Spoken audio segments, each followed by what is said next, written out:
તો કચ્છના ભુજોડીમાં ભાનુશાળી સમાજ દ્વારા યુવા શક્તિ અને રાષ્ટ્રભક્તિનો અનોખો સંગમ જોવા મળ્યો છે। શ્રી કચ્છી ભાનુશાળી સેવા સમાજ ટ્રસ્ટ અને સંત શ્રી ઓધવરામ એજ્યુકેશન ફાઉન્ડેશન દ્વારા આયોજિત ભાનુશાળી યુવા શિબિર 4ના 100 યુવાનોએ સીમા સુરક્ષા દળ એટલે કે BSF સાથે 77મા પ્રજાસત્તાક પર્વની ગર્વભેર ઉજવણી કરી।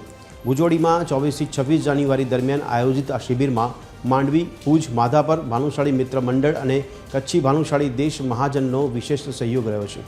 શિબિરના ભાગરૂપે તમામ યુવા તાલીમાર્થીઓ અને વોલેન્ટિયર્સે ભુજ સ્થિત BSF સેક્ટર હેડક્વાર્ટર ખાતે ધ્વજવંદન કાર્યક્રમમાં ઉત્સાહભેર ભાગ લીધો। તિરંગો લહેરાતાની સાથે જ ભારત માતા કી જય અને વંદે માતરમના ગગનભેદી નારાથી સમગ્ર કેમ્પસ ગુંજી ઉઠ્યું હતું। આ અવસરે યુવાનોને BSF DIG YS રાઠોડ સાથે રૂબરૂ સંવાદ કરવાની સુવર્ણ તક મળી હતી। યુવાનોના પ્રશ્નોના ઉત્તર આપતા DIG રાઠોડે સફળ જીવન માટે શિસ્ત, સમયનું મૂલ્ય અને સ્વચ્છતા અભિયાનનું મહત્ત્વ સમજાવ્યું હતું। તેમણે યુવાનોને દેશ સેવા અને સફાઈ અભિયાનમાં સક્રિયપણે જોડાવા માટે આહવાન કર્યું હતું। અંતમાં ભાનુશાળી યુવા શિબિરના સભ્યો દ્વારા DIG YS રાઠોડનું મોમેન્ટો આપી ભાવભર્યું સન્માન કરવામાં આવ્યું હતું।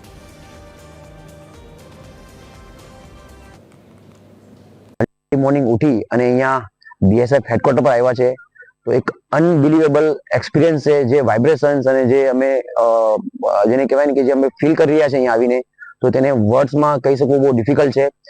અમે અત્યારે જસ્ટ ફ્લેગ હોસ્ટિંગ કર્યું છે BSF જવાનો જોડે, અને BSF ના જે હેડ છે DIG સાહેબ તે પોતે આવ્યા હતા અહીંયા અમારી જોડે, અત્યારે ડિસ્કશન કર્યું, અમને ખાસો એવો ટાઈમ આપ્યો અમને।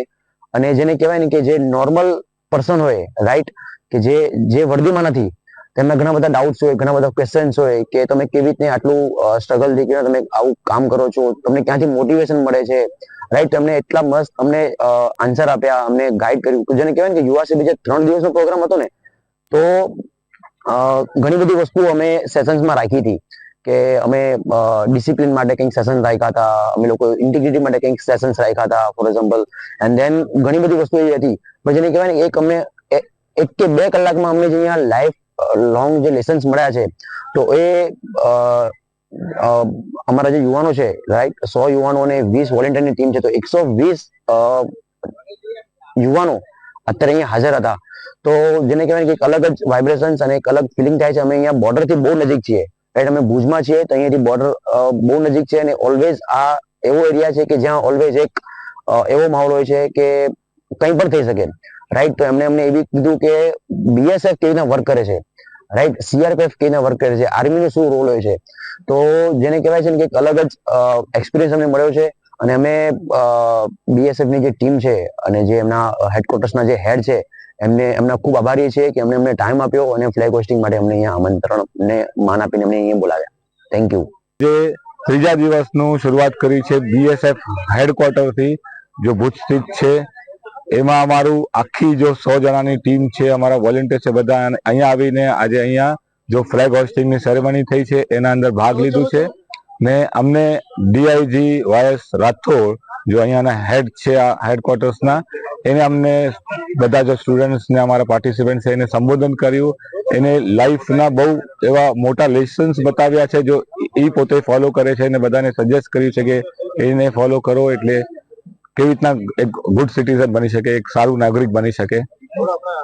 છીએ અમે લોકોએ 26 જાન્યુઆરીની ફ્લેગ હોઇસ્ટિંગમાં ભાગ લીધો, અને એમના જે DIG સર છે એમને અમે 2-3 ટિપ્સ આપી કે જે માણસો યુનિફોર્મમાં ના હોય એ પણ દેશ માટે કેવી રીતે કોન્ટ્રીબ્યુટ કરી શકે છે। ફર્સ્ટલી એમને કીધું ઇન્ટેગ્રિટી, એ તમારી આઈધર ડાઉટફુલ હોય કે બિયોન્ડ ડાઉટ હોય, તો આપણી આ જ ફરજ છે કે આપણે આપણું ઇન્ટેગ્રિટી બિયોન્ડ ડાઉટ રાખીએ। સેકન્ડ વોઝ ડિસિપ્લિન, આપણે જે ટાઈમ આપેલો છે એ ટાઈમ પર આપણે કામ કરી દઈએ। એન્ડ થર્ડ, આપણે જે કામ સોંપેલો છે એ આપણે કરીએ। આપણાથી ઉપર કેવું છે, નીચે કેવું છે, ટીમ કેવું કામ કરે છે એ પછી, પણ આપણે જે કામ છે, ફરજ છે, રિસ્પોન્સિબિલિટી, ડ્યુટી, એ આપણે પૂરી કરીએ। તો આ 3 એટલીસ્ટ બેસિક વેલ્યુઝ જોડે આપણું દેશ જ્યારે છે ત્યાંથી ઘણું આગળ જશે।